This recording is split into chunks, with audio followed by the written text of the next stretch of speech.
د روغتیا د نړیوال سازمان استازي وایي د نړۍ په کچه د زړه د ناروغیو له امله هر کال 10 میلیونه وګړي خپل ژوند له لاسه ورکوي. دلته په کابل کې د عامه روغتیا وزارت له لوري د زړه د ناروغیو د نړیوالې ورځې د نمانځلو په مراسمو کې په هغه لارو چارو خبرې وشوې چې د زړه د ناروغیو مخنیوی ورسره کیږي. هدف از تجلیل این روز افزایش آگاهی عامه و تشویق افراد به انتخاب شیوه زندگی سالم و تغییرات ساده در روش زندگی خود است.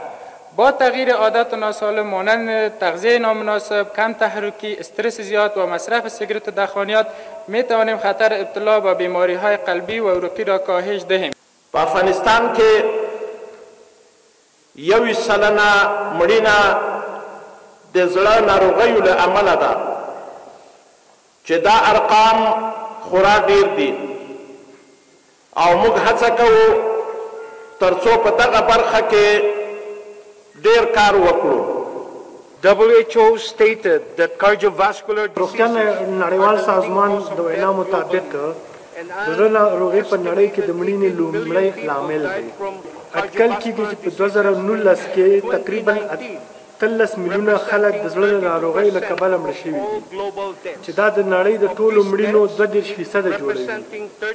د دغو مړینو څخه 85% د زړه د حملې او سټروک له امله واقع شوي دي. د روغتیا د برخې پوهانو وویل چې له نیکه مرغه په افغانستان کې د سګریټو او الکولو د استعمالونکو شمیر تر نورو هیوادونو کم دی او همدا لامل دی چې د زړه په ناروغیو اخته کسان هم زموږ په هیواد کې کم دي. به سیگرت نبگویم و خوشبختانه سیگرت مثل کشورهای غربی در افغانستان کشنده اول یا فرست کیلر نیست. در کشورهای جهان اول وقتی من در ژنوا رفتم در جلسه نهاد جهانی قلب از 15 ساله که سیگرت میکشیدن تا 99 ساله. خوشبختانه در افغانستان معضله است اما معضله به اندازه کشورهای غربی نیست سیگرت. در اصل صورت سیگرت نبگویم، قطع کنیمش، مضر است برای صحت ما. فضل خداوند به برکت اعتقادی که داریم از شر الکل خلاص هستیم. الکل نبگوین و استفاده نشود چون مضر است بر صحت انسان، بر تمام اعضای بدن انسان مضر است.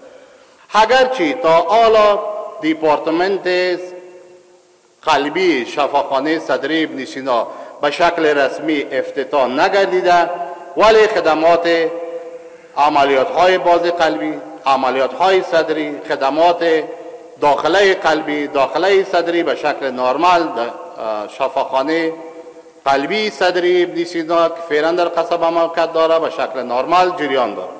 په دغه مراسمو کې په افغانستان کې د زړه د ناروغیو د درملنې د اسانتیاوو یادونه هم وشوه چې د عامه روغتیا وزارت له لوري د روغتیايي بنسټونو په همکارۍ رامنځته شوي دي.